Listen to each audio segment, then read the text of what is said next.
Welcome back to NBC. This is Nina Slott.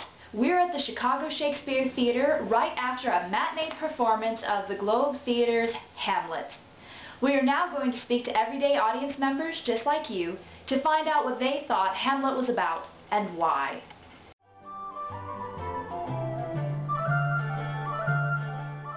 Revenge. Death comes to all of us. Life is very short, but justice can come beyond the grave, just like Hamlet Sr. It's all about the deception of appearances. It's all about the pirates. Okay, yeah, and corruption in the government and stuff like that.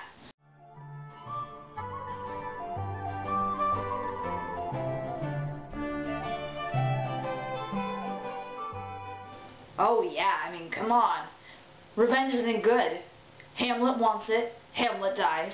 Claudius wants it, Claudius dies. Laertes wants it, Laertes dies. I think Shakespeare wants us to know that revenge isn't the same as justice.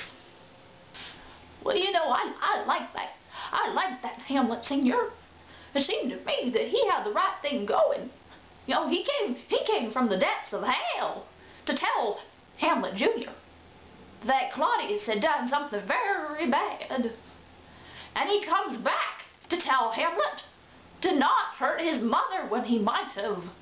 I think that I want to be that, yes, ghost, very ghostly.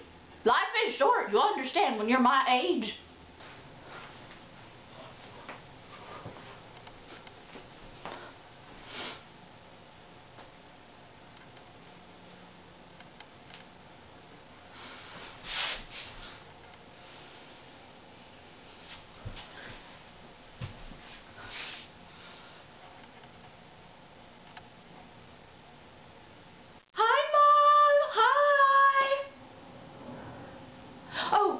Right. Well, I mean, think about Claudius. He seems like such a good king, but in the end he killed his brother.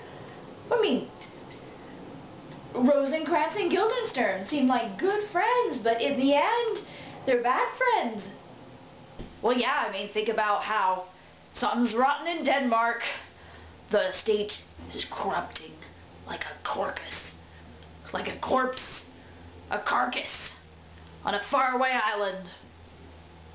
Yo ho, a pirate's life for me!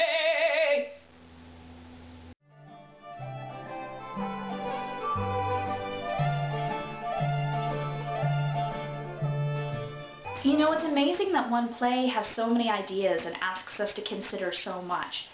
Hamlet asks us to consider revenge versus justice, life and the afterlife, death, the imminent presence of death. How appearances can be deceiving, about how we're always moving forward on incomplete information, but Hamlet is sort of refusing to move forward. Yeah, how corruption of the state, political corruption, can be as horrible and loathsome as the disintegration of a corpse. And yet we're left with the idea of what a life contributes to the world.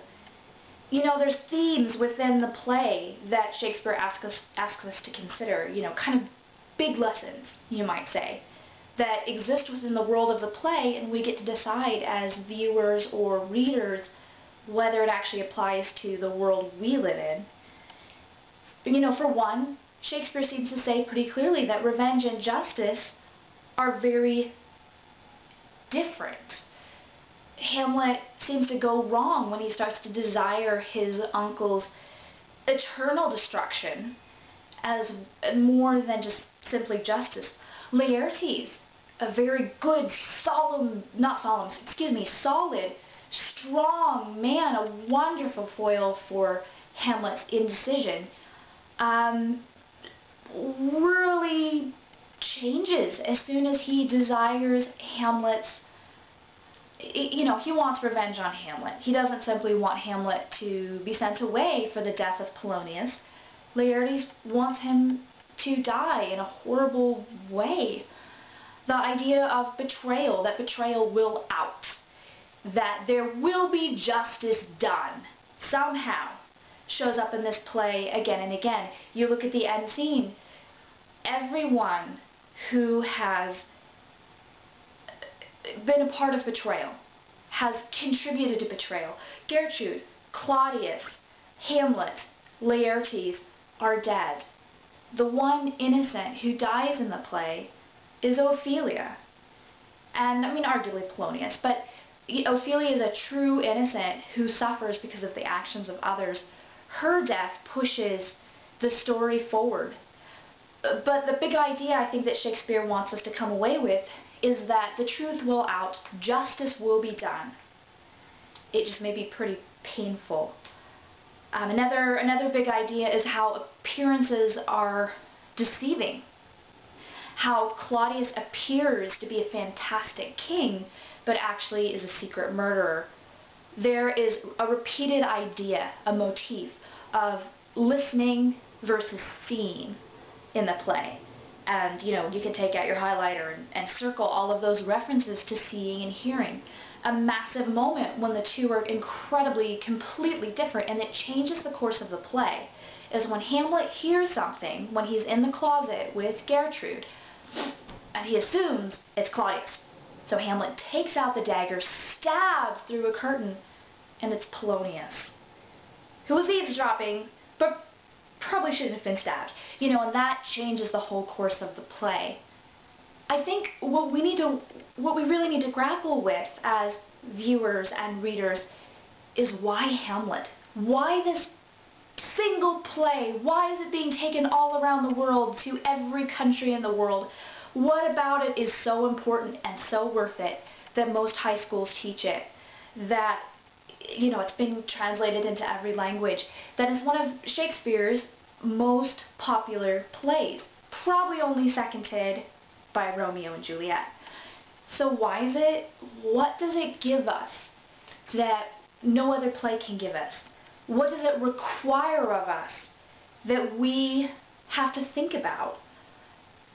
For me, of course, the offering of the language is enormous. The language, the metaphors, the imagery in the play, the way that the words actually have a deep emotional connection as well as beauty in their sound is a gift. It's like Shakespeare is laying this gift at our feet. But at the same time, Hamlet requires something of us. It requires us to sit at the end of the play after watching everyone die, pretty much, and think about, why was this young man who really struggled to make a decision, who desired revenge above justice, who frankly was incredibly unkind to a lot of the people around him, why is he a hero? Why is he a protagonist? Why do we watch him die and think, oh, that shouldn't have happened? Why does Horatio still respect him? Why does Horatio ask that angels sing him to his rest? That is the big question that we have to think about when we read or watch this play. Thank you for joining us at the NBC. This was Nina Slott. Have a good evening.